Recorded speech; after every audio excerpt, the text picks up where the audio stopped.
done, I would never be the one.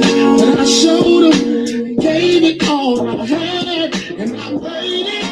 Thought I'd never get my run. Finally I see the sun, and I told them, like ain't nobody be mad, cause I made it. My altar with the turn back. Problem after problem, trying to make the paper stack. Only aim for the sky, now that's where the paper at. Tired of hearing about paper, now where the paper at. I'm a bitch man, just cut the damn check. Hater after hater, trying to come at my neck. No fear in my heart, no sugar in my tank. I'm the shit man, and you know that it's thing. Don't worry about the money, got it stashed in the bank. Who would ever think that I can make it happen if I wasn't out here rapping? I'll be out here snapping. Why these dudes hit me with a passion?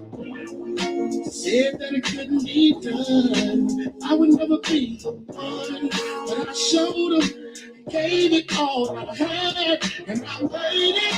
Thought I'd never get my run. Finally I see the sun, and I told them, like ain't nobody be mad, cause I made it. On that heavy focus with no bricks, I spit that high grade, husky with no shit. A lot of cats rapping now behind me to break. Feeling good on my own, I stood. See, they want me to fail, but I proved them wrong. They want me to fall, but I done proved them strong. These cats ain't loyal for the right price, they call you like for you. They open for big, open for big. Years later, homie, and I ain't done. Shout out to Bobby Dan, shout out to Ronnie Vine, shout out to Perry P, help me get on my grind. And none of y'all ain't gonna stop my shot, you heard that?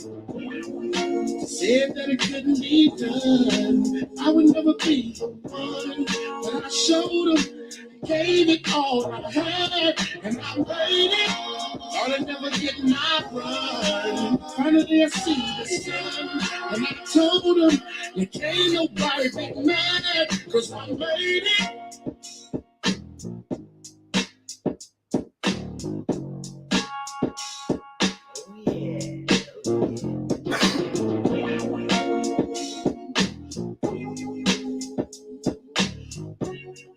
What's up, y'all? What's up? Good evening. Good evening. Welcome to the Comfort Level Podcast. You're back here with your girl, Janice Man. That's me. All right. We are in the zone today. So, and we're coming up with a great guest later on. We're going to talk about asset and leadership development, investing. Oh, scary word, right? For some of us people that don't have any money, you know. We don't have any money, you know, and we don't understand investing. You know, we hear things like real estate and retirement plans, robo-advisors, high-yield savings account, certificates of deposits or CDs, as they call it, mutual funds, things like that, you know. But most of us feel like we don't have the money to, you know, put there because we're trying to live, you know, we can't even save. So we're going to have Josh RUNGE come and talk to us about it and show us how our income is our income. These are his words. Our income is our income. It's what our income is. Your income is what your income is. It's not about how much money you make. It's more about how much money you keep. So Josh is going to come on and let us know how to keep some of this money. You know, all of us get money, you know, in different ways. We get money, and you know, some of us don't put away money, and we don't have nothing for what we call our rainy day. So, you know, so investing is a strategy to grow your money. It increases your chances of being able to afford the same amount of goods and services in the future that you can today. You know, with inflation and everything like that, like you might listen. Last week I could afford a dozen eggs. This week I don't know if I can afford these eggs. You know, they done went up. So the benefit of compound earnings is that any profit you earn is reinvested to earn additional returns. And most of you people, well, not most of you people, but some people will define that as the flip. You know, you got to flip money. Am I right, Toast? Santos is in the studio audience. Um, you got to flip money. Um, you got to re up. You know, different things people do with money is a reinvestment. So before you jump in, you have to consider your goals and your investing time horizon.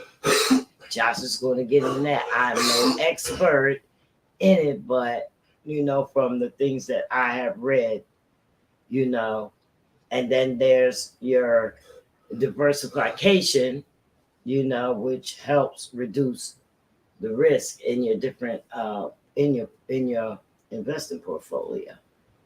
You know, so it's a whole it's a process. But the biggest misconception about investing is that it's reserved for the rich people. It's not true. It's not reserved for the rich. It's reserved for anyone. So, you know, so many investments are available to us now. And, you know, even as beginners, it's no excuse for us to skip out on it and then we don't have anything for later. You know, it's a great way to grow your money. You know, if you have money in the bank, put money in the bank is an investment because you grow interest, you know, on how much money you have and how long it remains in the bank. Because that's exactly what the bank is doing with your money. They're investing it. You know, they're borrowing, actually borrowing our money. So, you know, and we have a time we can't even borrow the money. If we go to the bank to borrow money to open up a business and our credit is bad and what have you, we're not going to get approved for that loan, even though we may have money in the bank that they're borrowing from us and investing and growing. You know, they're giving us a lower yield, which and they take the higher yield. And that's how banks make money, you know, with other than all the transaction fees and stuff like that for, you know, maintaining your account. They become your accountant. So we're gonna talk about that. So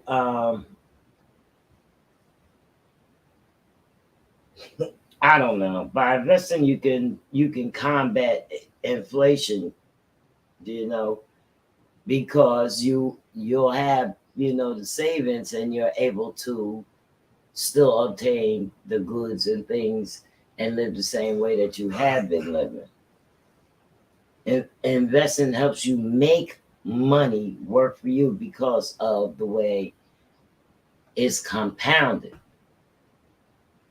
Compound earnings mean that any returns you earn are reinvested to earn additional returns. So the earlier you start investing, the more benefit you gain from compounding. Okay. But we're going to learn a little bit more about that, you know. So is there anybody that's watching now have any investments, you know, other than like maybe your 401k at work or anything like that? Me, I really don't have that many investments, you know, other than investments that I would call investments would be like life insurance. Um, you know, I got a few stocks purchased, you know what I mean? Like I'm not good at it, the stock market or anything like that, you know. I'll purchase something and I'll see, you know, and just let it do what it do. That's the best because the investments that I made, I feel as though, you know, it was within my budget, you know. So I know that's going to be one of the biggest parts of what Josh is going to tell us is how to invest and still maintain, uh, a comfortable budget. And that's another word that scares a lot of people: budgets. Budget. Budget simply means what can you afford. So you hear a lot of marketers and things like that, like, you know, like the music artists, they want to get into promotional packages with radio stations and media outlets. They want to know what your budget is, scaring them away by using the word, you know what I mean?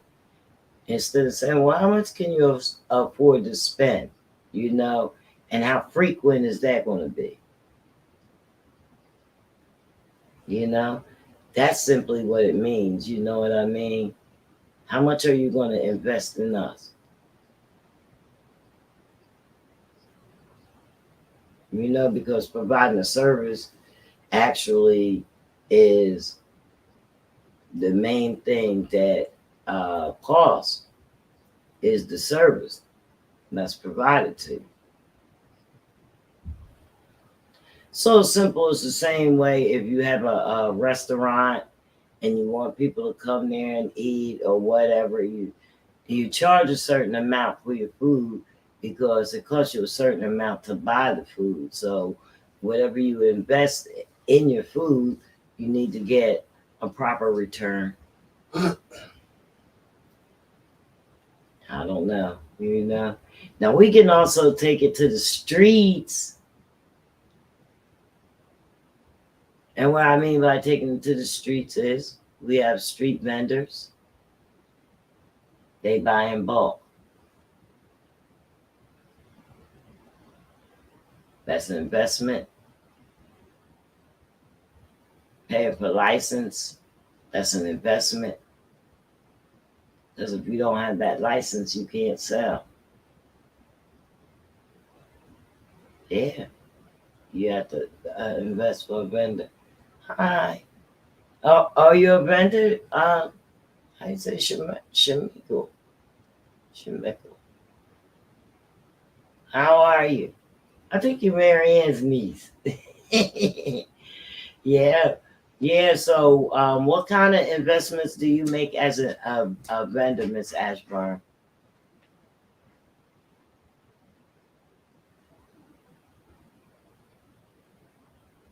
Or I apologize. I know. I think you want to, Marion. So vendors, they make investments. They have to pay for their vendor's license. That what do you call it? Hmm. What do you call it? What? The vendor's license. Vendor's license. I thought it was another name. Why do I feel like it's another name for it? Wholesaler license or No, yeah, it is. It's the mercantile license. oh, Yeah, mercantile. oh, I didn't know Yeah, that. it's a whole bunch of things. So it's the clothes that you sell clothes, so, and you have your own LLC, so you have to pay. You're paying for your LLC. That was an investment, to keep that name for your company, and also you have to have product. The clothes are your product. You know what I mean? You have to make a profit. Otherwise, you can't go out and buy more items to sell. And that's great. So since you on here, your clothes vendors, tell us the name of your company and where it's located. Because that's what we do. We like to hear your voice. Maybe you can come on and tell us yourself. Grab an interview. Our guest is going to be on in about 10 minutes. Um, see if we can,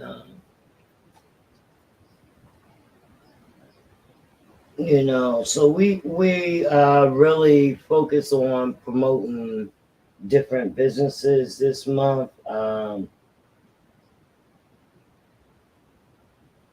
Just, I mean, we understand that it is Black History Month, but as far as the Comfort Level podcast here, we promote businesses. We promote voices. That's what it is. A voice, and you got something that you want to give or let anybody know about, talk about, or whatever. That's what we're here for. The podcast at this point is mobile. This is the home base for right now. It's called The Zone. We broadcast on 8 platforms at one time on social media platforms such as Facebook, YouTube, Twitter, Twitch, LinkedIn, and also on the web. So, we're moving the voices and for people to hear, so people to know all about you. We want you guys to get comfortable with it, because that's the way it is. You know what I mean? Hey, Twist, what's up? What's up, Twisty? I miss you. I was just talking about you. I was telling people I want you to hop in on your shows and whatnot. Twist is a music artist. He's also there at the 2-hour, what's it called? The 2-hour show? Yeah, 2-hour show up there at the radio station in Philadelphia. It's the only Black radio station, the first Black radio station, but independent radio station, but indie. So y'all gotta check it out. I guess I don't know the stations. Yes, I do. UTM Radio. Whew. Wow. So I pulled that out the hat too. But Shamichael, Ms. Ashbourne, please let us know about your business because we want to know and we want to tell the folks where they can go take a look at your clothes. Okay? Make sure you do that. Like I said, our guest will be coming in shortly.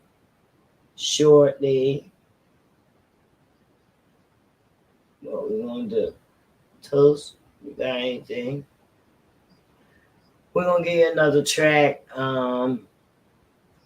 People's doing everything. Okay, so Shamichael, Trenton, New Jersey. Helping Hands is the company name. At a farmer's market located here in Trenton. Helping Hands. I love it. It sounds great. Oh, wow. It sounds great. Okay. Just by the name of her company, Helping Hands, we can tell that, I can't tell, but I have a feeling that that your clothes are quality and they're low price so that people can afford to, have a little bit of style, at affordable price. That's good. So we're going to take y'all into this and we're going to be right back with our guests as soon as we can.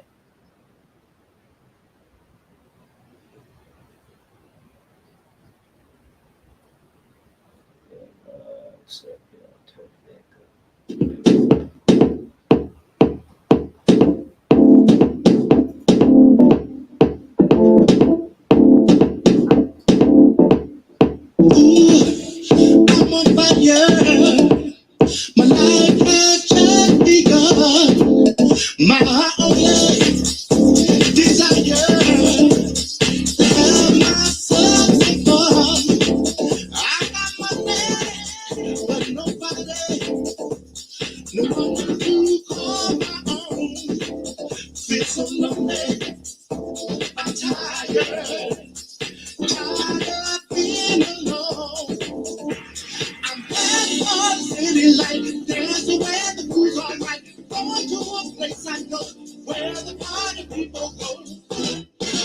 those nights, one of those nights feel like getting down. One of those nights, one of those nights feel like getting down. Life is for living. I wanna have it all. Gonna check out what's happening. Have myself a ball. Gonna step out of the shadow. Step into gonna lose this fire. And there's no time to lose. I'm heading for the city light. There's where the crew's alright. Going to a place I know where the party people go. One of those nights feel like getting down.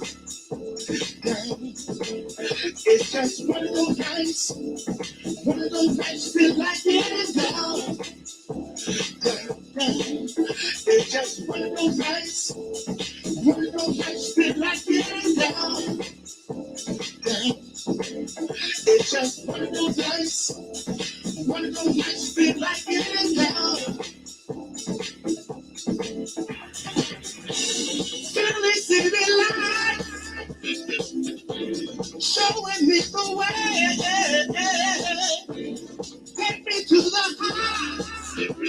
Gonna bring all night to the break of day. So when you dancing shoes, you know you just can't lose. You should be dancing. I'm heading for the city light. Dancing where the crew's alright. Going to a place I know where the party people go. One of those nights feel like getting down. It's just one of those nights. One of those nights feel like getting down. It's just one of those nights. One of those nights feel like getting down. It's just one of those nights. One of those nights feel like getting down. I'm gonna follow my desire, gotta take me a little higher. It's just one of those nights. One of those nights feel like getting down. It's just one of those nights.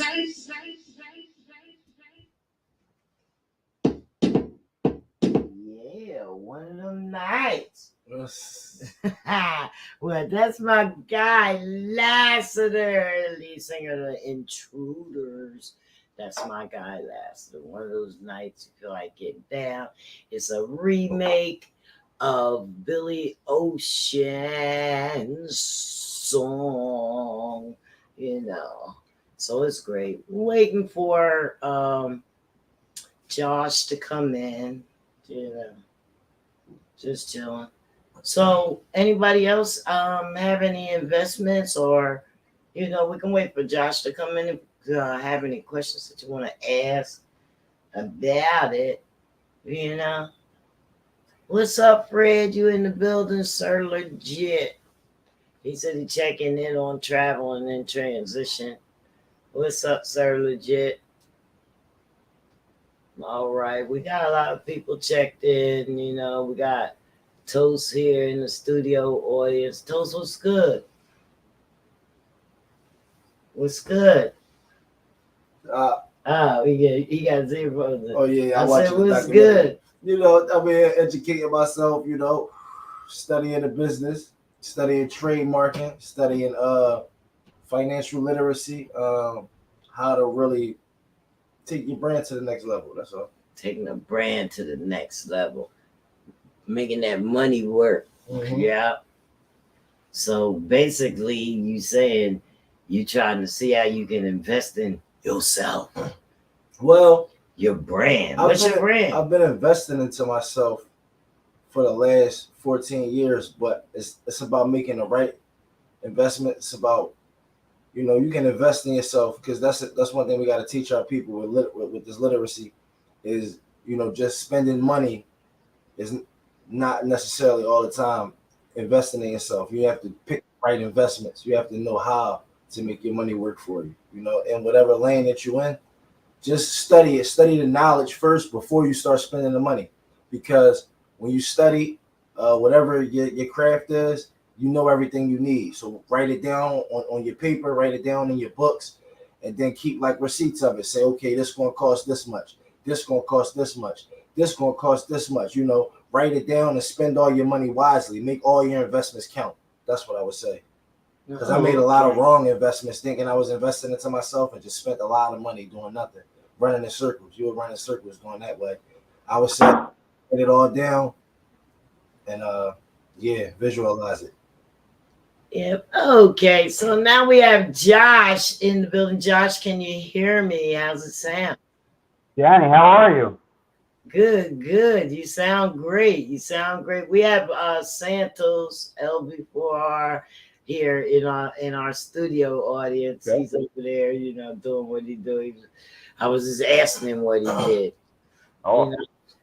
So, Josh, welcome to the Comfort Level Podcast. I'm here in the home base, the zone today. We are a mobile podcast at this time, so you know you might find me anywhere, and I'll pull an interview up anywhere. that's awesome. Thank you for having me. I appreciate it. Yeah, so we met anywhere. You know what I mean? So Right. Yeah, we yeah. were out there, weren't we? We had a Yeah, great we time. had I a can't great wait. time. I can't wait for this weekend. I look forward to those events every weekend. They're very peaceful, very relaxing time, and it's a great place to unwind and make some new friends. You know. Yeah, yes, I'm gonna come through. Definitely come through. I go, you know, but I don't have a set day that I go because sometimes, you know, you just go by ear. Yeah. You No, I know, totally understand. Yeah. Wing yeah, it sometimes. That's yeah. great. They had a nice Super Bowl party. They did. I was there for that. I really like how I really get a good feeling that EJ and Jay really want to take care of their patrons, and they had a great buffet that they provided, and yeah, it was a good time. They really do. They really do. They really Yeah. do.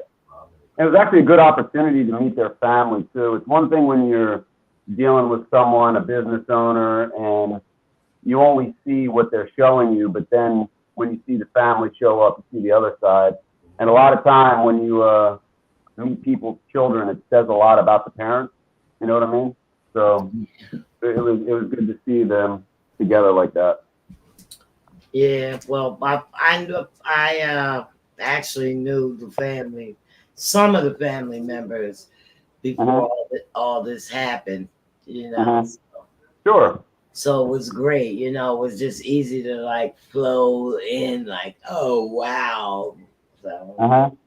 So we were talking earlier before you came in. I was trying to, you know, stay on track. We were talking a little bit about investing as beginners, you know, like because some of us, you know, we hear that word investing and we run the other way.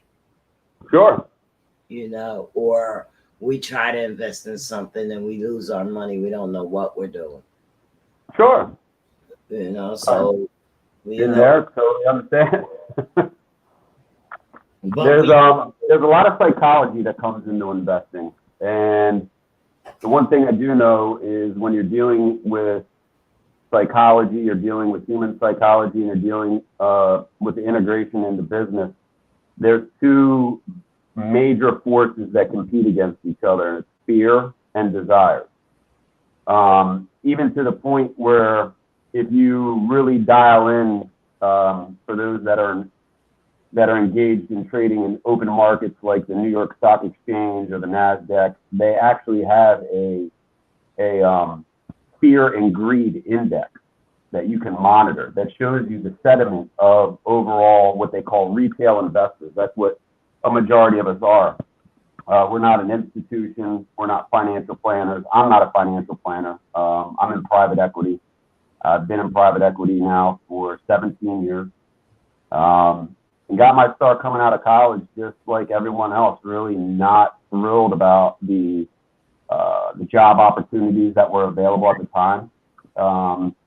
I had chosen a major in college based around the topics of study that were available at the time that I liked, which were biological sciences. The unfortunate thing was, is if you go back and track where all the money in the country went in the year 1999, there was over 450 what they call IPOs, initial public offers. 90% of those IPOs were in tech. So you're talking IT, you're talking software, you're talking digital space. That was foreign to me at that time. So needless to say, I gravitated to my strength zones, went through for biology and biological sciences, only to find out that, you know, where the chasing, I believe we're all chasing the money. And where's the money in that industry is either through a doctorate, and then even all doctors aren't created equal. It's like, if you want to be at the apex level of medicine, you've got to be a major surgeon, or you got to be a specialist. And that's a commitment, and it's a major commitment. So that's an investment right there. I heard when I first logged on, a gentleman talking about investing in self. Well, I bit the bullet, and I bought the great lie that, you know, you go to school, get an education, get a good job, only to find out that the good jobs weren't available.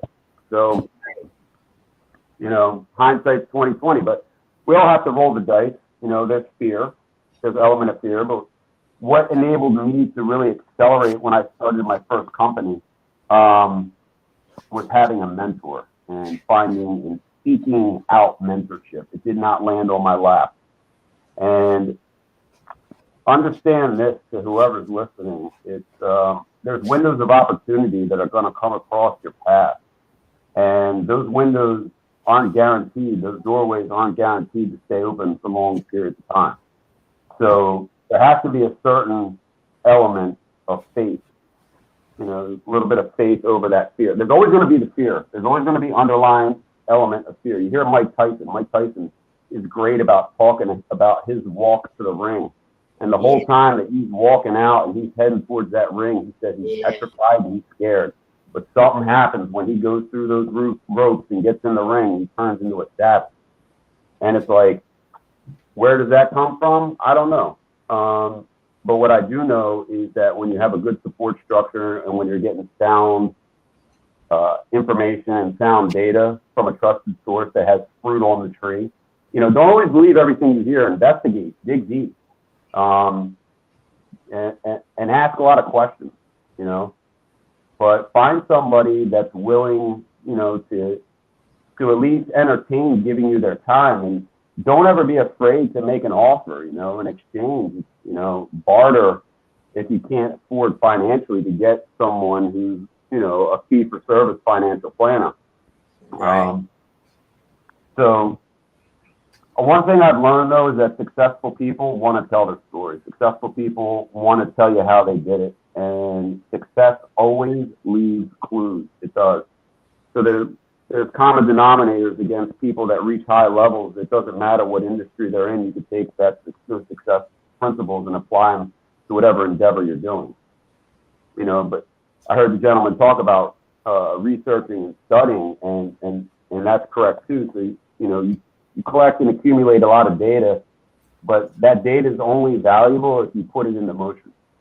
You know, I have a degree in biological sciences. I still have all my books from college downstairs. So you spend $300 for a book, I'm not going to give it back half price. You're crazy. Take them all like turkeys, right?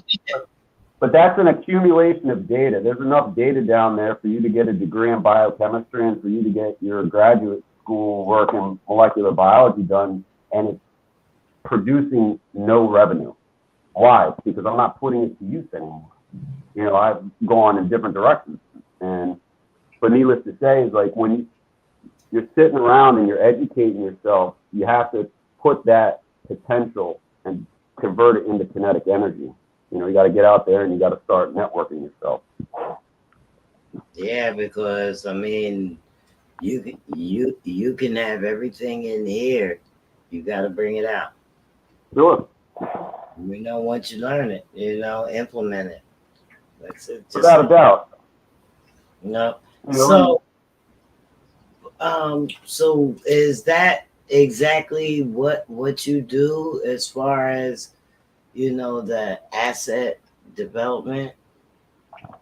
well, there's a lot of there's a lot of different asset categories, and needless to say, I brought a couple props with me because I think it started out in my youth, learning how to seek out stores of value.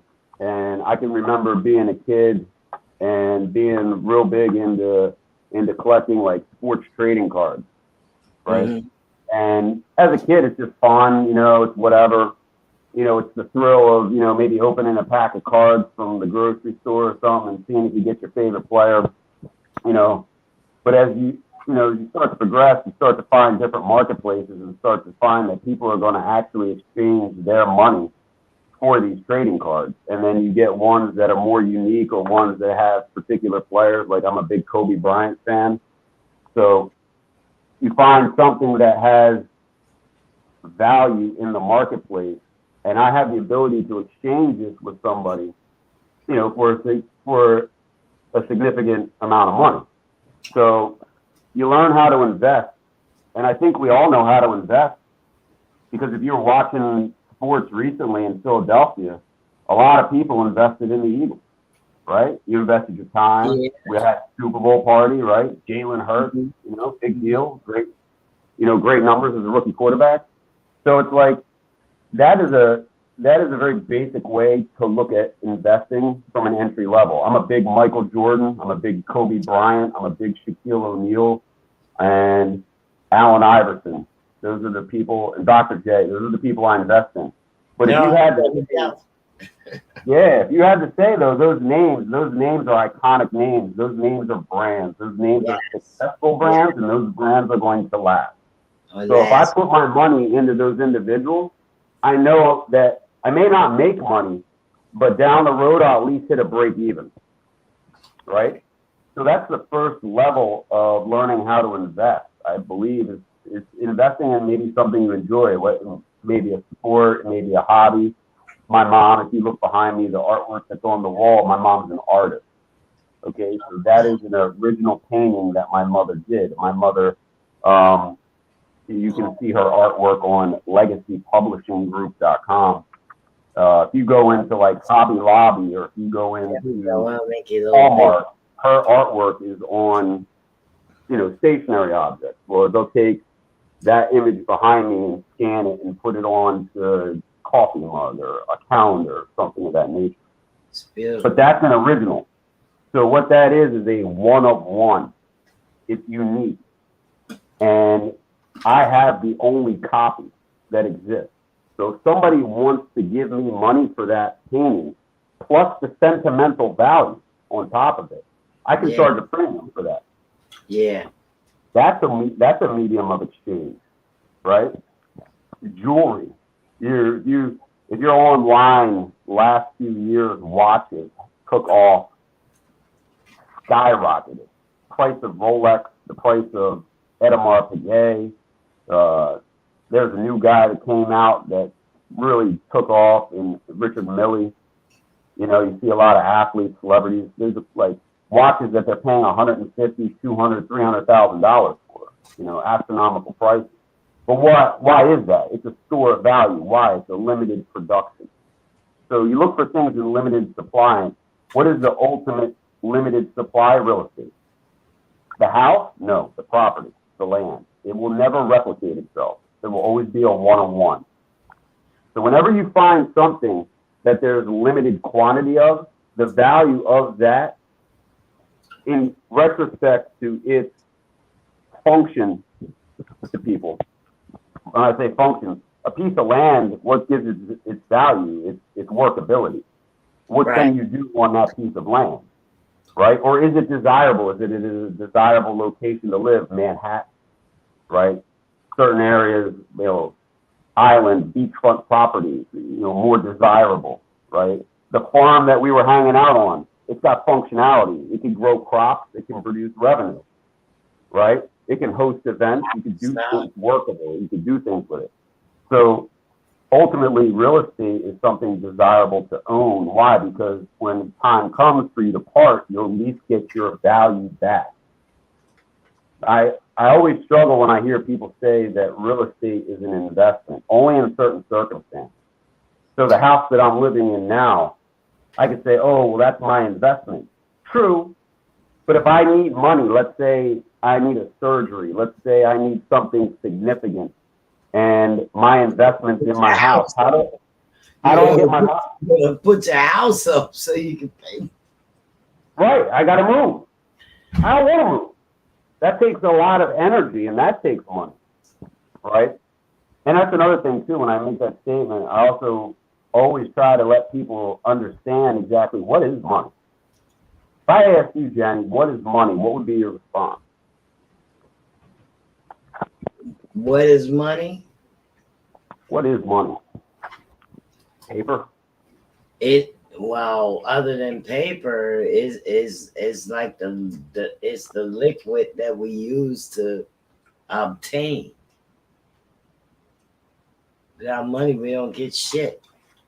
It's energy. Think about it. You don't have money, you have no energy. Power. So what do you mean? You have no money, you have no food. Food is energy. You have no money, you have no gasoline, you have no electricity. Energy. Right? You can't move. No money, no movement, no energy. And what happens in life? Do things sit still? No, you're either growing or you're decaying. Only two options. The only thing that lasts for, at least as far as I've seen in the biological world, is a rock. Rock lasts forever. But outside of that, anything that would fall into most organic chemistry is biodegradable.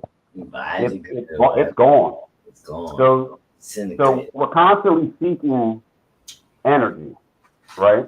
It's a medium of exchange, right? And that's what gives it its desirability.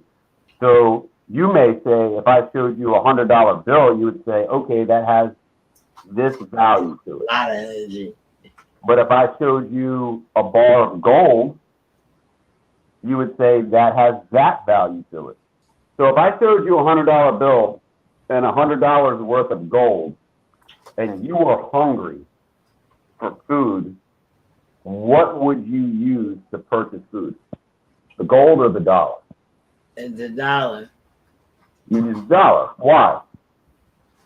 Because I don't have to deal with selling the gold, trading the gold, or whatever. I trade. Because you know for a fact, if you went to Wawa, the young teenage girl behind the counter would not take your gold. Right. Why would she not take your gold? Because the gold's worth more. You and I both know the gold's worth more. Why would she not currency? Take the gold? It's not the currency that's going in. That paper money is worthless. It's garbage right now. It's terrible. They're squeezing and constricting the middle to lower class in the United States right now because they inverted their yield curve. The 10-year Treasury note has now a lesser value than the 1-month Treasury note. Well, right? that bill is supposed to represent the piece of gold that they have in the mint, right? And it's not a counterfeit. See, they can't tell whether your gold is fool's gold or real gold. She has no system to test that gold that you just handed her. But if you give her a dollar bill, how do they teach a teller at a bank how to spot counterfeit money? How? They look for certain markets.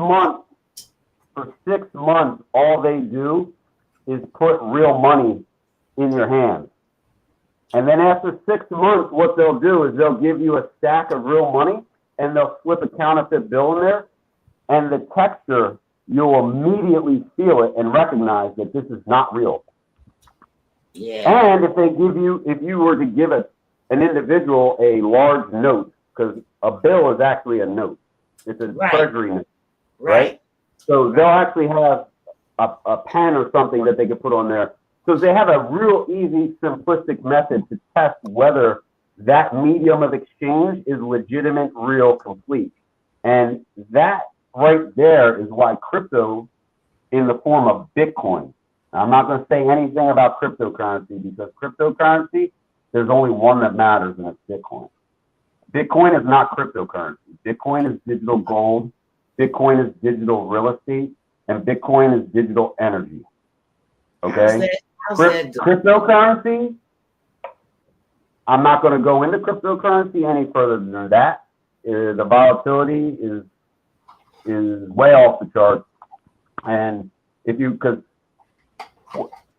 cryptocurrencies predominantly, even if you look into Ethereum, it's more or less nothing than a way for individuals to not enter into the stock exchange as a publicly traded company, and they're trying to raise capital for projects. The only one that even remotely makes sense to me is Ethereum, but even that, it can be duplicated. I could create another system if I had enough money, which I don't, but if I did, I could create a competitor to Ethereum, and that's what companies like Cardano and ADA, they're all competing.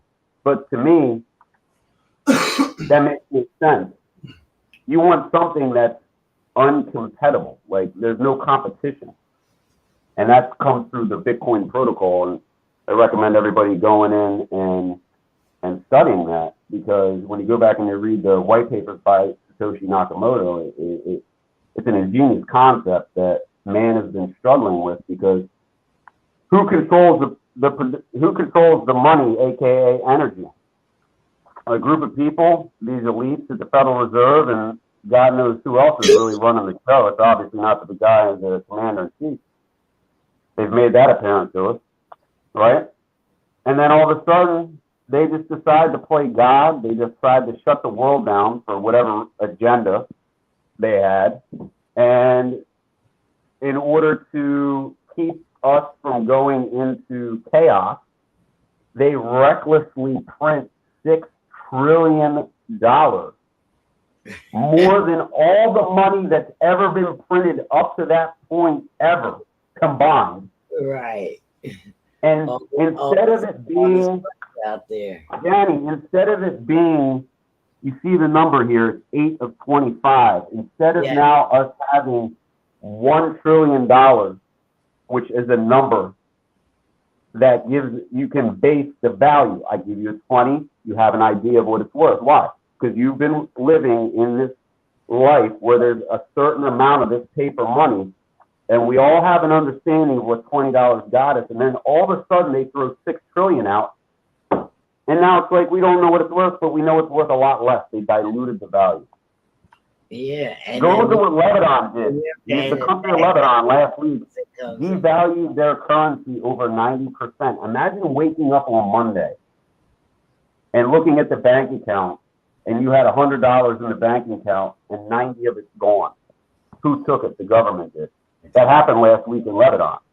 So see, what the concept of Bitcoin says is that there is no government entity that can say this has value is going to be, increased.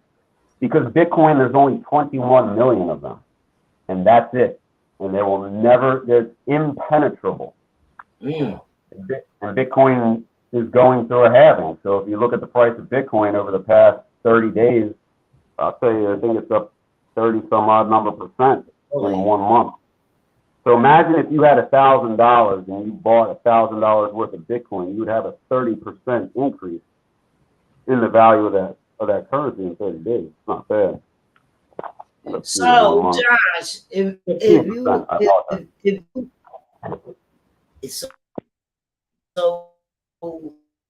you were someone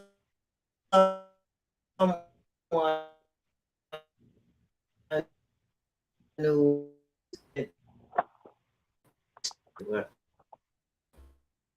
I'm going to have to ask you to repeat that one. The feed slowed down a little bit. I don't know if it's on my end or yours.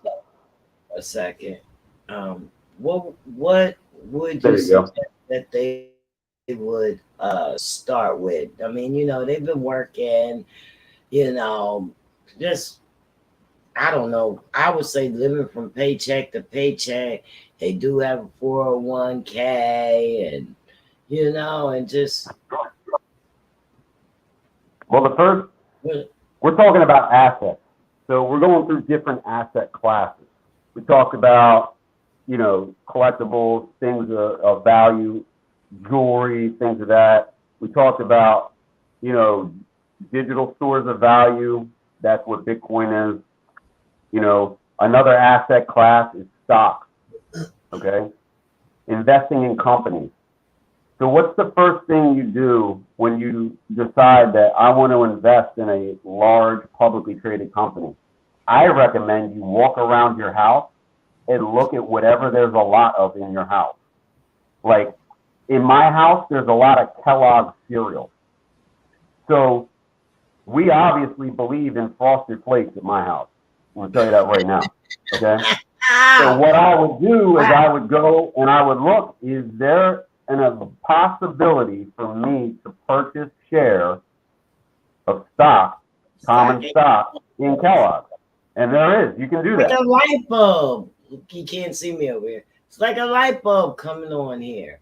Yeah, like some of my friends should really, really, really put their money in Nike, the company, because they have all the shoes. And Well, what is unique too about the shoes? There's a big market for the shoes. Fred going legit. Hunt is my usual co-host, so he's in the comments. We're posting. He said the Warren Buffett strategy. Yeah, that's basic. That's what Warren Buffett. All right, so here's what Warren Buffett does with Charlie Munger. One, they'll identify something, and then two, what they'll do is they'll go in and investigate the company. And here's what Warren Buffett does. This is his strategy, and it works, and it makes sense. One, is there a demand for the product? Let's take Coca-Cola, all right? Coca-Cola at the time was serving over 1 billion beverages per day globally, okay? That's massive. That's 1/6 of the population of Earth is using their product. Most people would assume that company had reached its peak. Mm-hmm. But what Warren Buffett did is he said, here's something everybody likes. So what he then did with Charlie Munger is they go in and then they evaluate what's good with the company, what's wrong with the company. And what they'll do, if they can find a solution for that problem, they'll buy the company. Why? Because if it's already at a point where it's used globally, recognized globally, if we tweak it just a little bit, they'll go from 1 billion to 2. And that right there is how they double their money. And if you go look at Berkshire Hathaway A, today I believe it trades at some $460,000 per share. It's almost a $500,000 stock. That concept works. So what he does is he'll go around and he'll look like he recently, late in the game, but recently, as of I think a year or two ago, bought a considerably large portion of Apple, the company. Why? Because it's already globally recognized. It's a safe play for him at this point. He's in his latter years. It's a safe play. It's called a value stock, and that's what Warren Buffett is legendary for. If you then go look at individuals like Ray Dalio, if you go look at individuals like Carl Icahn, all these great investors have different strategies. Carl Icahn, the corporate raider. So what he would do is he would find a company heading into zero and bankruptcy and come in and threaten them and take over the company, turn it around, and then sell it. He was a tyrant. He was a tyrant at the casinos. Oh yeah, man. But listen, you can't deny the fact that the man did the job, got the job done. He did. A lot. I worked in the casinos. A lot of us when he came. I like to day trade. So day trading, I don't recommend anybody do unless you have a mentor. So I use on Discord, and this gentleman is from Philadelphia. You can find him on YouTube as well. Pull his group up here. I don't know if you guys can see that.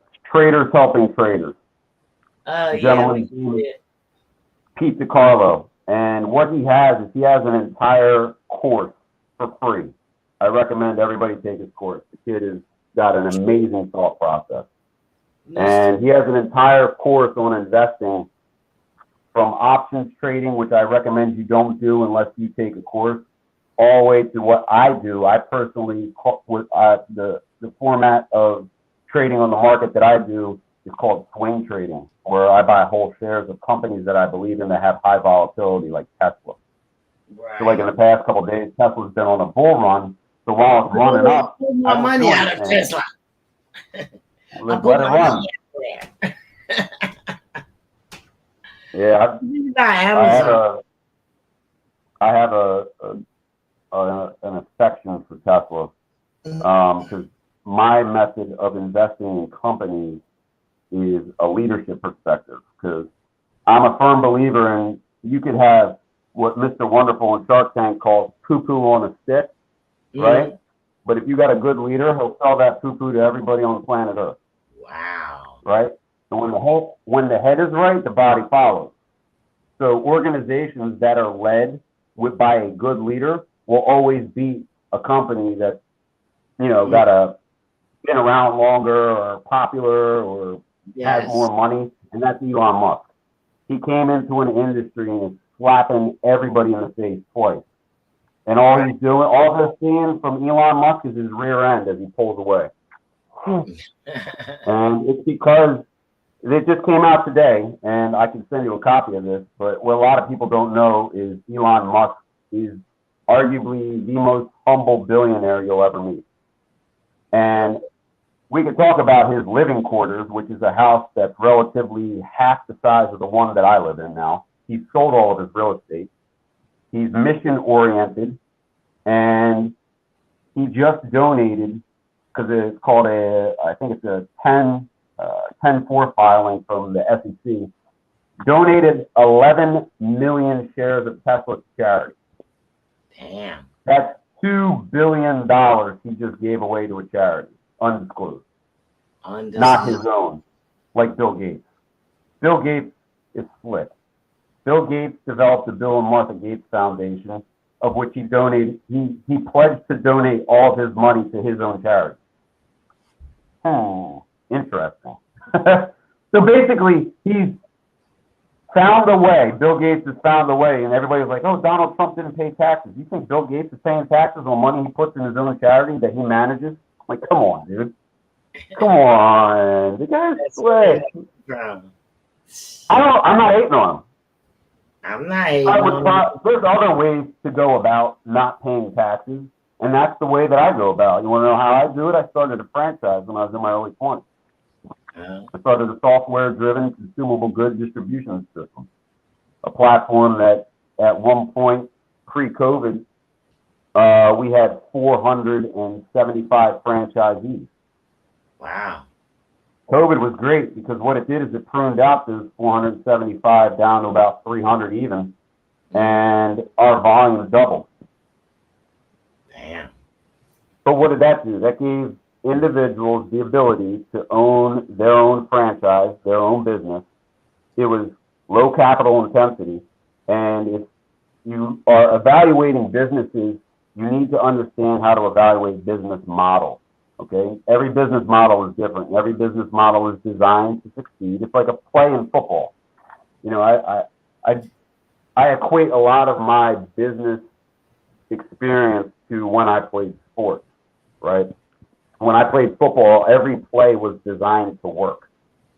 We had to work it, but if we executed what that coach laid out, we were going to be in the end zone celebrating. And so in business, you got to understand how to evaluate business models. And then from that standpoint and perspective, you're looking at what is the intrinsic value of that business model. Is it really to make money? Why do you want a lot of money, Danny? And why do we want a lot of money? I don't know. People explain it. They said They want to live comfortable. But how do you know if you're gonna? Do you know? I was always skeptical. How do you You know? look pretty comfortable on that couch right there. I'm comfortable. Yeah, that's I'm comfortable too. level. I'm Why comfortable. are we then going out and seeking more? It's because It's the fear of not having. So correct. And what is that? Well, people are really seeking security. They want to know that when the chips are down, they're going to be taken care of. Either it's going to be taken care of by a loved one, but if there's no loved one, you're going to need a lot of money because you're going to have to convince somebody to take care of you. And the best method we know is to exchange energy. Correct? Okay. Right? So when I'm a senior, I am praying that I will have a youth take care of me. Why? Because I won't be able to lift. I may not have my mobility. When I gotta get one of these young kids, and what do these young kids need? They need to eat. And what do these young kids need? These young kids need apparently a ton of entertainment. And these young kids, they like to get together and hanky-panky. And Johnny, you and I know when you hanky-panky, you make other kids. They gotta feed them. I guess you're so right. You and I gotta pay these kids. We gotta get them away from the television to come over here and change our diapers when we're 80 years old. Yes. They're screaming in the comments, so I guess you're right. You got to be able to security. That's what people are seeking. And you don't need to be a millionaire to reach financial security. You can probably come a quarter shy of having $1 million and still have financial dignity if you do the one thing that 99% of the people I meet don't do. What do people don't do? They don't budget themselves. And then they sit there scratching their head. Why I've got no money at the end of the month? There it is. You had enough. You just didn't budget it. You mismanaged your money. There it is. So that's where mentorship comes into play. Guys online that I like that teach solid mentorship with money is Patrick Bet David. I'm sure a lot of people have heard of him, Valuetainment. He has a lot of free content. Not his podcast, but he does separate videos on handling personal finance. Alex Hermosi is another name, a gentleman that I like. And there's hundreds. Like I found this kid Pete DiCarlo, and these are real people that listen. You reach out to them, comment enough on their videos, they'll start to comment back. You know, yeah. I got a guy. His name is George. He's in a Bitcoin podcast, but like we're at a point where we dialogue now because I sat and I listened, and before I even got in touch with this gentleman Pete on Traders Helping Traders, I listened to him for 3 months to see if what he was saying was one, consistent, and two, if he was transparent. I had another guy that I was thinking about following as a mentor in day trading, and this guy kept saying how he had never lost a trade. To me, that's not practical. That's not realistic. No, it's not. Yeah, we would all like to say, yeah, I never lost any money. But guess what? That's just not real. And this kid Pete was transparent about his wins, and he was transparent about his losses.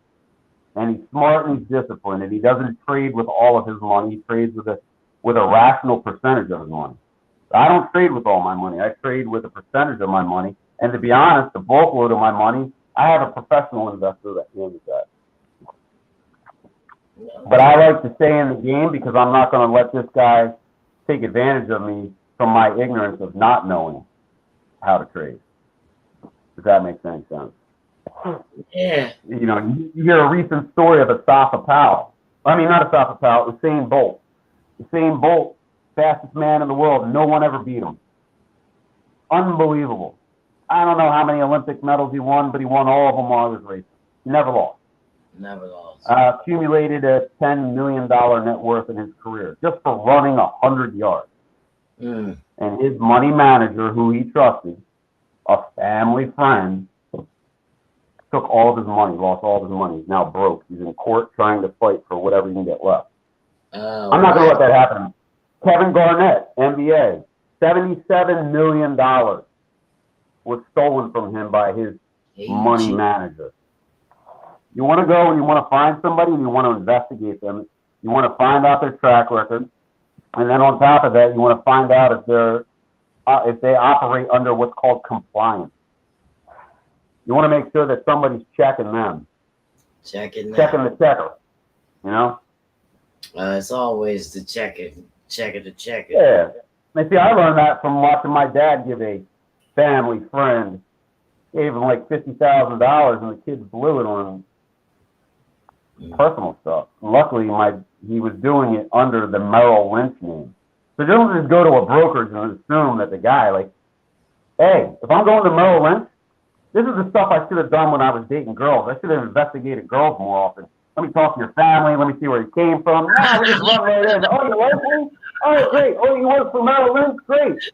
No, I want an Apex Merrill Lynch. Right. Don't give me this some rookie. Robbie, I ain't got time to watch grass grow, brother. I would just buy the tree. Like, you know, so. But my forte is asset development. Now, there's a lot of different assets, and I like what's referred to as income-generating assets. Okay. And that's AKA the franchise that I first started with, because what that does is that gives people the ability on an investment to get a return on a monthly basis. There's different styles of trading in the market. You have companies that offer dividends, and sometimes those dividends, if it's through a REIT, a real estate investment trust, that'll be issued monthly. But for most of the time, most of us, our dividends come from companies that issue quarterly. Like I like NLY, Annaly Capital. It's a REIT, it's a real estate investment trust, and they manage the accounts for Fannie Mae and Freddie Mac. So they're a solid New York-based company. I think $11 billion under management. It's a big company, but they offer a 15% annual dividend. Annual. Wow. You got companies like AT&T that have offered a consistent 30 years, 7% quarterly dividend. You know, so that's a way for you to start investing and getting some of the money back. See, I sat down with a guy today who going to be launching a new company here in the next probably month. And we're doing a capital raise, and I've raised just a little bit over $1 million in the past 3 weeks, and I'm looking to hit a $2 million funding round before we go in and start phase one. And I'm sitting down with a guy, and he's a friend of mine, so I'm being gentle with him, but he's sitting down and he's quoting Shark Tank to me the whole time, and I'm like, I already know, but I already know he's a friend of mine. I already know I'm sitting down with somebody who's never built a company and has no experience. But that's fine because he's a friend of mine and I want to give him the opportunity to invest in this new project because in 5 years when it's a $50 million company, I don't want to show up one day and him say, how come he didn't give me the opportunity? If there's a way for us to make money, Johnny, do that for and you find out 20 years from now that I didn't offer it to you, how do you feel? You feel some type of way. I'm coming. When we just met, you may not feel that way about me, but I've known this guy for. But what if it's somebody you knew? What if it's somebody you knew for 15 years? I'll be like, damn, I should have listened to Josh. I was like. Well, no, but what if I never even bothered to offer it to you? That would be ignorant on my part if we were friends and had a relationship. That's just how I approach things. Now, listen, I'm not mad. Now, I got friends. Listen, I got a good friend of mine. He's a world-renowned chef. And I say world-renowned, we're talking Lebec Fin. We're talking Nobu in New York. We're talking Fatty Crab. And then he went on to the Food Network and was on the show Around the World Maybe Place. And now he's a producer for the Food Network. But him and another one of my friends, whose dad is a CEO of Xerox Corporation, had an idea to develop an application for restaurants that would manage the inventory for the restaurant owner and basically just give him alerts on his phone whenever he needed to re-up or reorder any of the product that's on his menu. Yeah. Ingenious, because one of the biggest issues that restaurants face is inventory. All right. Built the app and sold it for $80 million 2 years ago. Oh, jeez. 80. They didn't offer me once Yeah. to be involved. I'm not mad. I'm not mad. Hey, guess who I called this week? Those guys. And I was going to offer them less. I'm not going to change who I am. That's just who they are. That's it. Yeah. It is. And they want to come and brag. And man, I did that in my 20s. I started my company at 24. At 28, I had a $4 million net worth. I put it on a bidding block, and I collected royalty, a lifetime engrafted royalty into an estate trust, 2 generations, estate tax free, every month at 6%. Nice. So I haven't worked a job in 15 years, since October 17th of 2008. So maybe they didn't want to, I don't know, maybe they felt some type of way. But I offered them that company too. They said no. I don't know, Johnny. I don't know what it is. I don't know what it is. Fred says, yes, not sharing beneficial information with each other is another one of those black things you wouldn't understand. But that's the problem, Fred. That's the problem. What's good for the goose is good for the gander. And here's the deal. It's not just sharing the money, it's sharing the knowledge. Because here's the deal. I can give you the money, but if I don't teach you what to do with it, you hear the term trust fund babies, right? You know, somebody, oh, you're just a trust fund baby, right? You're living off of the trust. Well, here's the deal, Johnny. If I don't trust you with my funds, there's no trust fund, baby. How about that? Right. If I give you a ton of money and you recklessly, irresponsibly do foolish things with it, it's going to cause a lot of psychological damage to you. I'm going to hurt you. So I might as well just give you a loaded shot of heroin with some fentanyl in it, because that's what it's going to do. It's going to destroy you. Money destroys. Money corrupts. Money gets in the way of relationships. I can't stand it, to be honest. But we have to. It's the world we live in, and we got to deal with it. We live in, yeah.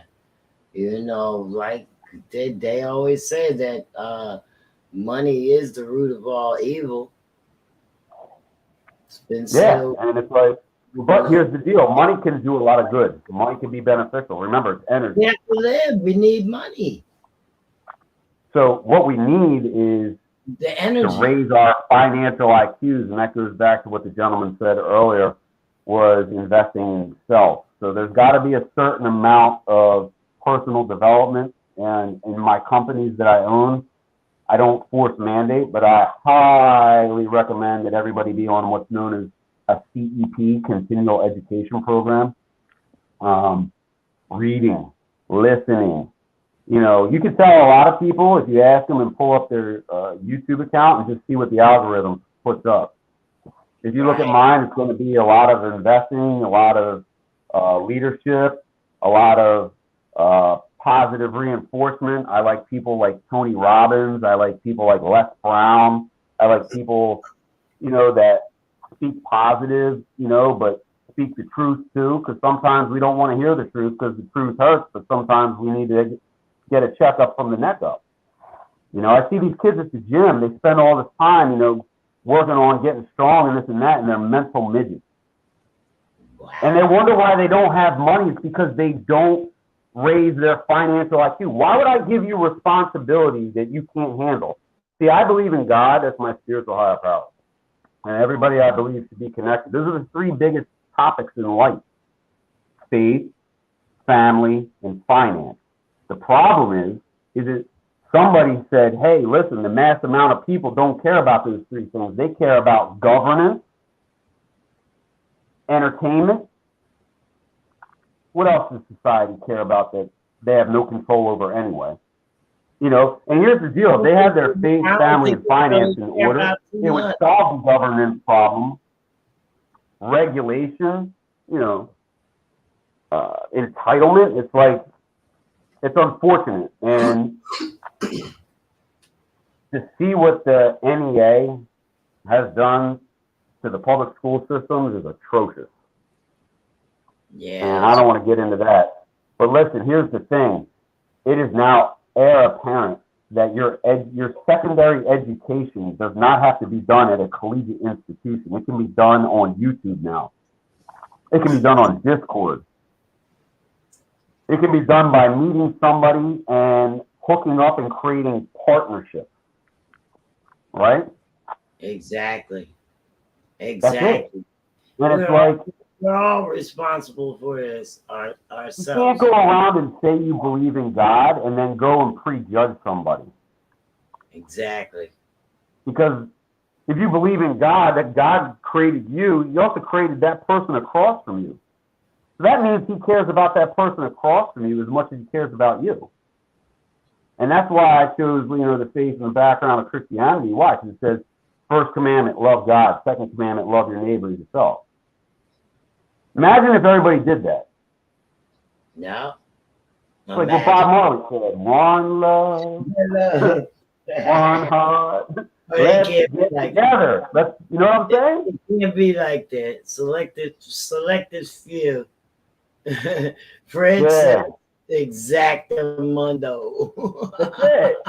And then we find ourselves with the hippie, and that's where we get it together. You know what? Yeah. A lot of great things are going to come out of a place that just exudes love. Knowledge. Yeah. John Lennon said, all we need is love. So can we find more of your links? I have your website, jhrenterprise.org. Uh-huh. Where people I'm on Instagram, JHR Enterprise. I think the number one might be. No, I think it's JHR Enterprise. I'm learning Twitter. I'm apprehensive. I'm learning it though. I'm not going to be naive. I really don't do Snap. I don't do Facebook. No, you don't do Facebook? No, I had a beef with Facebook a while ago.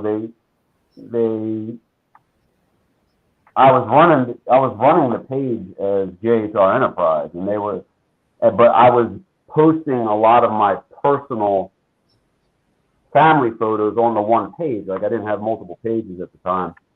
And they said that I had to register the account as a business account because I wasn't using a real name.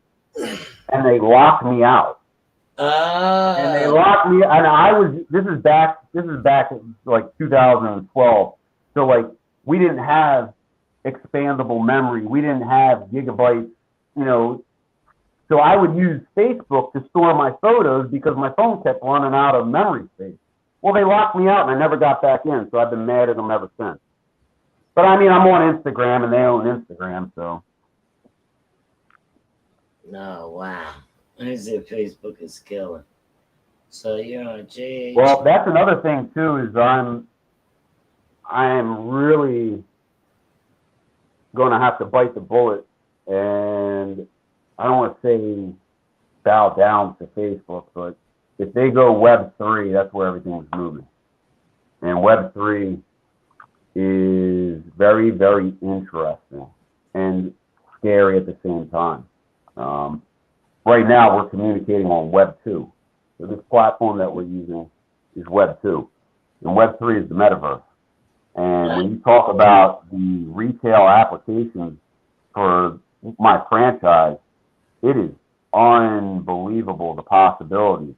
The scary part is, on the back end, I can literally see where people are going to turn to mush because they're just going to put VR headsets on and spend 8 to 12 hours a day living a fantasy. And that's not how life operates. God didn't create us to sit at home with goggles on. We were designed to meet. I actually took a course one time, a leadership course. A gentleman I recommend, his name is Ron Ball. It was just a seminar that he put on about being a complete professional. But there's the way the hand is, the nervous system is hardwired is to create a euphoric sensation in the brain when you shake hands with somebody. And it really bothered me because I started to realize that a handshake really was a way of connecting with another person. And then this COVID thing came in, and now everybody does the fist bump. Right. They used to throw up fists for other things. I don't like that approach, but I've had to learn how to deal with it. Something you know what I mean? So, yeah. I can't hold on to all the old ideas, but it's like we're meant to connect. Taking out all the, you know, the sensitivity and the personal stuff. The personal stuff. I mean, think about our senses: sight, sound, taste, touch. You know, we're wired to interact with each other, and Yeah. you know, more Maybe people. that's why the world is so cold now. Say again? Maybe that's why the world is so cold now, because of this. Oh, without a doubt. I mean, everybody is electronic, and everyone's about as cold as this piece of plastic. Yeah, yeah. You know? But there's still, you know, it's not like hope is lost. And in scenarios like this, you hit a point where there's so many issues, and you're like, it's overwhelming. That is actually a good thing, because what has man been trying to do this whole time is get the job done by himself. And Arnold Schwarzenegger had a short that was trending the other day on social media, and it said, you can call me this, you can call me that, you can curse me out to my face, but he said, don't ever say I'm self-made. It takes a lot of people. I mean, I sit here and I don't say like I retired from my job because I did it by myself. I have an organization of people that believed and had faith in what I was telling them and followed me. And as a leader, I have a responsibility. So yeah, I left my job, but I didn't feel comfortable at the time because I was the only person making a six-figure income. And to me, that wasn't security. No. So what I did is I had to get in there and help people make six figures. Then I felt a little bit more comfortable, you know, but you still got, because here's the deal. I mean, if you're just doing things for yourself and for your own gain, people are not going to have long-term loyalty for you. And here's the deal. The ones that do have long-term loyalty to someone who's greedy are weak people. And I don't want to be a lion with a bunch of sheep following me. I want to be a lion, and I don't need a big. That's what I learned during COVID. You know, I was just entertaining myself saying that I had 400 franchisees, and it's like in reality, it's like 80% of the work was getting done by 20% of the people anyway. And what reality said is, I'd rather have, you know, an army of lions. You know. Yeah. So I've always worked on and subscribed because I started to realize that leadership is more important. Leadership starts at home, you know, leadership starts in the house, and it's not easy, it's not fun. But if you want to get further along in any aspect of life, you know, you've got to learn to take and accept personal responsibility. But don't accept the current circumstances as, you know, the final result. You can always work on yourself. You can always improve. You can always, you know, start over new every day. You know, every day is a brand new day. It's beautiful. You know, I learned to wake up and, you know, be appreciative and, you know, say a positive prayer, you know, to my spiritual higher power, you know, pay homage and, you know, yes, you know, go on, try to do the best I can do, make good decisions, you know. Really help. So finding the right mentors, you know what I mean, it's gonna really help. Yeah, I know it's all about. They say it's 4 inputs, 1 output for a reason. Use your eyes and ears more than your mouth, and you just be receptive. I mean, that's how we bumped into each other, right? You're just sitting there and you hear what people are you know, are talking about, and you know, these are like-minded people. Let me see if I can engage. You know, what's the worst thing that would have happened when you and I met? you're like, you probably would have been polite. I'm going to set this guy down easy, but I'm going to go to the others. I'm going to go somewhere. You know what I mean? But Yeah, we all well, run a little bit of a risk, but you I never like know where. that's right. You never know. I like to network everywhere, so I'm seeing what people doing or whatever. The fest is something different. It's not it's a private type event, and so, but it's a bunch of us entrepreneurs out there, so, and Yeah, we all on different pages. May I say that? You know what I mean? Like,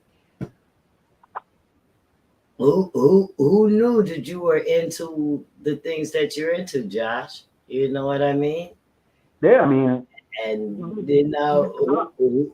didn't know that I was the person that wanted you to tell the world. yeah, listen, yeah, you'd be surprised, and you never know. Like, see, a lot of what I'm gonna have to say everything that I've done is based off of the information that was given to me. And where the information that was given me from? It came from my family growing up. It came from the people that I was around, during my time in grade school and, secondary education. So it came from my mentors. And outside of secondary education, everything else was free. So if it was given to me for free, why wouldn't I pass it on to somebody for free? Right. And not only that, when you do it, you feel, I don't know, you feel the gratitude more. Sure, because you gave them something that's really valuable, and you just hope that they accepted it. But Or most even, don't.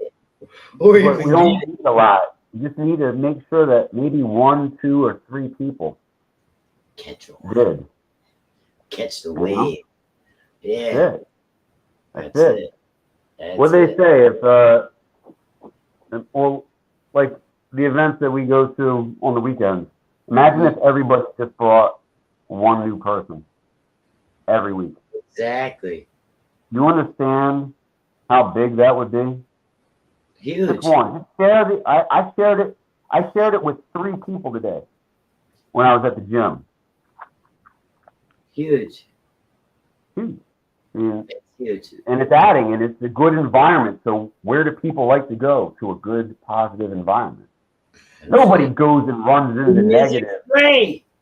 We sometimes find ourselves in negative, but we didn't ask for it. Like, who wakes up in the morning? Let me see if I can just have a miserable day and maybe even ruin somebody else's day. Like, anybody, like, Oh no. that's sadistic. And there are a few people out there that are basically shepherds for the devil, but for all intents and purposes, I mean, I don't think we signed up for anything but a good time. So share it. No, we don't sign up there. We wake up, we want to be happy. That's it. Wanting I things would to agree go with that. smooth, you know. But I know it's a lot of Uh-huh. diversity in these investments and setting your budgets and your plan.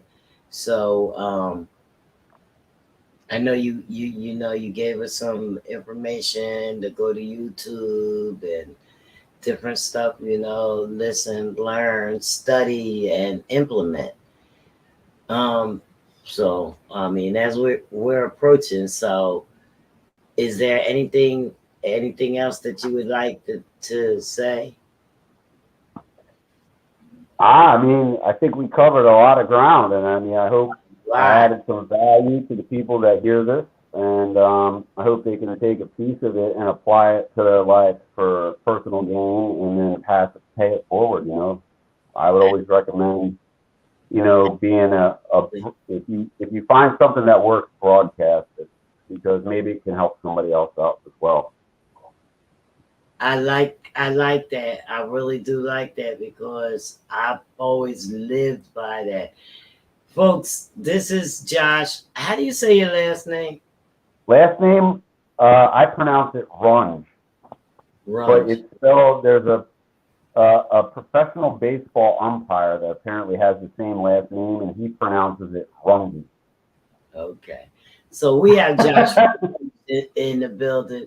Make sure you go to his website, jhrenterprise.org. Find out some more information if you're interested in learning more about your assets and leadership development. Good. Joshua, Awesome. thank you for coming to the podcast. I loved it. Thank you so much for having me and inviting me. I'm honored. And I hope hopefully maybe I can see you Saturday. I'm gonna be there Saturday and Sunday. Okay. My Wow. wife and kids went out to PA, and I'm gonna be by myself if I stay at home. So I figure I'm gonna get my lawn chair out. I'm gonna be there from the time it opens to the time it ends. Listen to some good music and whatever. Hang out, good food, That's right. not getting any trouble. Some honey. Have you tried the honey? Which one, Bruce's? Honey. Which one? Honey. Is that this honey? Not that honey. There's a couple different. There's a couple different honey. That booth is usually when you first walk in the door. Okay. I'm usually hanging over there. I will see you. I will see you. I'm actually with one of my companies. I have sole distribution rights to a few different proprietary products. As a matter of fact, that was one of the ones that I was drinking here. And hold that up again. We had this at the event last week. You may have seen it. Oh, okay. But I'm going to be working with somebody at the event. You know Val, she does the water ice. Yes, Bruce. She's going to infuse these beverages. So we're going to have these infused, and then we're going to make some with some of the syrups that we have. We're going to make some different flavor combinations for her water ice for the summer. It's going to be really cool. She's good too. She's got whatever her recipe is. She's cooking it up. She's good. Oh my god. Yeah, so we're gonna have some fun, man. Let's see where it goes. Hey, you want to hear something else that's cool? Are we done? Like, can we just freestyle now? Like, yeah, what's that? Yeah, we can do. Well, that was the opportunity that I was sitting down with a gentleman today. Is we actually acquired our Class 4 cultivator's license for the state of New Jersey. We have our labor license already been issued, and we're finalizing the approval, the permit process in Waterford Township, and we have 25 acres, and we have been approved for 150,000 square feet of growable space. So, yeah, we got some stuff to look forward to. Yeah, so hopefully, I'm hoping with Val that we were going to trademark this product and have it in local dispensaries. And then our Sonia Fire, right? Mm-hmm. She obviously her connections with Buddha Monk and the Wu-Tang Clan. And I'm sure you guys probably saw this week up in North Jersey that Raekwon opened his dispensary.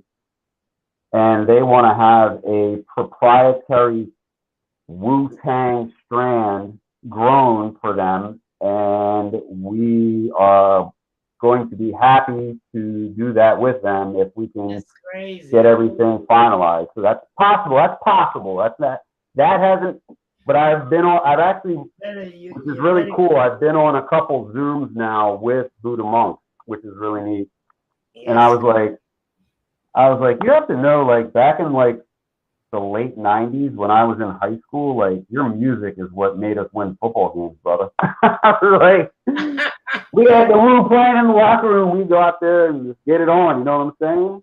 Wu-Tang Clan ain't nothing that, you know what I'm talking about. There ain't nothing to say. But I was just like, I couldn't believe that they hadn't gotten that done yet. I thought that would have been, they would have already had that, but It's no, not, you know, no, I don't know everybody, you know, in the music culture that invests in. I know they have Diddy.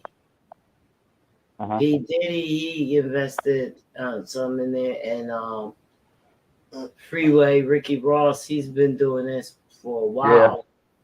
Yeah, so it's a few. Yeah, that whole California, they got a 10-year head start on us. Yeah, Snoop, I'm sure he's in there with something. I forgot, but yeah, there's a couple other guys that, you know, they have their own strands, but what's pretty cool is we're gonna even work it to the point where we'll be able to have and I've spoken with EJ and Jay, is that we'll have the urban hippie event on premise at the dispensary. And we just contracted. Go look this guy up. This is not set in stone yet. We have a good faith agreement. It hasn't been signed yet. His name is The Real McCoy. It's _Real McCoy Farms on Instagram. And if we can close this deal with this guy, he is a master grower of epic proportion. It's like, it would be like signing LeBron James. He can grow. He's grown up to 1.2 million square feet. You don't know how many plants that is. You know how much product that is. That is, I couldn't even imagine. So, yeah. He's in there going crazy. He says, "No, Josh, when? Whatever." Yeah. Danny, you want to hear what the crazy thing is the gentleman I sat down with today, my friend, I was giving him a 5x investment with no liability. He couldn't understand. He's like, well, how much equity do I have? When do I get paid? I said, no. He said, you put money, and I don't even need the money. The money's already raised. This is just me as a friend saying, if you give me $50,000, I'm going to give you $250,000 back. And he couldn't understand. He's like, well, when does that start? Oh my God. Didn't get it. Yeah. When do I start getting my money back? And he kept on saying, well, this is what I learned from the Shark Tank. And I was like, you have no idea. I said, first off, the Shark Tank, the way that operates, when you see the Shark Tank and you see somebody going and proposing their business plan to the sharks, they've already been vetted by the people, the producers of the Shark Tank. Right. And when... Can't hear you. I apologize. There you go. There we go. Yeah. We better? You got me? Got you. Okay. When you see them on camera, most of the presentations aren't 3 minutes. They're like 30 minutes to an hour long. Like, we've been on this podcast, I see the clock ticking. It's like time flies. Like, there's a lot to say and a lot to cover. And some of these things, like, it's a big deal. Like, this isn't 30. He wanted me to give him a $10 million business proposal in 5 minutes and have it make sense. I can't do that. Nobody can do that. Are you kidding me? Nobody can do that. But I love him. He's my buddy. And I said, listen, our friendship is more valuable than money. So I said, I lead with that. Whenever I come to friends, I said, before anything, our friendship means more to me than any type of money we're going to make. Right. So whatever we are going to discuss, let's just be under agreement that it will not come in between the two of us. Right. Right? Once we cover that ground, then I could care less. You want to go over there and say a bunch of dumb stuff, by all stretch of the means, go ahead. Right. You know? No. Well, I'm ecstatic for what's gonna happen in the future. Yeah, have some fun, you know. But Waterford I could probably look at it from here. Not really look at it, but it's not that far. I can't wait. I'm happy for it. I'm Yeah. happy. You know what I Yeah, it mean? should be good. I'm happy. That's very nice. You know, because that's what I think now is more so too, like than yeah, like Fred said, the futurism rocks. You know what I mean? So like this generation right here getting in on the ground floor of this is really going to make waves because they understand it more and the more uses and stuff. And I think that the government really limits what can be done, or not even if they're just cutting. You know, The government, we're the not government, we're not even getting true flour. the government. Don't even get me started. They should just. I don't want to get you started. That's for another conversation. Oh yeah, we can come back on. Yeah, we can talk You- about you all gotta the come back. treachery in the swamp, but Definitely got to come back. you know what? Instead of worrying about that, if we all focus on those three things I said, our faith, family, and finance, and make that a priority, we'll make the world a better place that way. And the government, Guys, whatever. man, the government, whatever. Faith, Yep. family, Finance. and finance. That's right. Most Yep. of all, you have trust too. That trust. So that's trust and faith is So intertwined. the trust is something that grows and develops, and that happens over time. So consistency then becomes the most important thing. And Yeah. when someone is consistent, their emotional stability is usually balanced. No. But when there's no consistency or no commitment to be consistent, that's when people are a roller coaster. And nobody likes to deal with the guy that's happy one day and depressed and ready to kill himself the next. And that's stuff that I had to deal with personally as well, you know. You have to learn how to get over some of the hardships of life and keep moving forward with a smile on your face. And you can be in control of that. You have complete control over one thing, Johnny, and what is it? God only gave you the ability to control one thing in life. What is it? My heart. I don't know. No, you don't even control your heart. It's called an SA node, SA and NA node. Those are the two parts of your heart that do all the firing. So what do you have control over? You can't I control don't know what is it. how you think. I was gonna say that. Thought My thoughts. dictates an action. An action creates a habit. A habit forms a character, and a character defines your life. Wow. So if you can change how you think, because how you think has gotten you to where you are in life today. So change how you think. We got about a minute before that music plays. It's gonna go, Josh. And you're gonna be gone. All right. Well, listen. I'll see you this weekend. Come back. We're gonna get it on Saturday. I will see you over there this weekend. All right. I'll see you. And hopefully, we'll have a great time. That's right. All right, Josh. Thank you so Thank you for having me on, Johnny. And thanks to everybody here. We'll talk to you guys later. Josh. Bye-bye.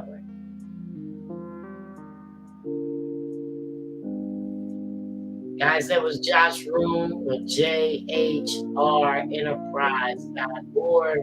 Very interesting conversation. Want to shout out to my co-host, Fred Going Legit, for his comments. Fred has been here and engaging in the comments, questions and stuff. And guys, we're going to catch y'all next week. On Tuesday, we're going to. Tuesday's the 21st. It's already wow. Well, I'll let y'all know what's happening on Tuesday. But on the following week, make sure that you don't miss us at Indie Hall with Mr. J Mr. J. So make sure you check us out on Facebook, Instagram, the web, YouTube, anywhere you get your podcast for our ads. All right. So we want to thank Josh, and we'll see you guys on Tuesday.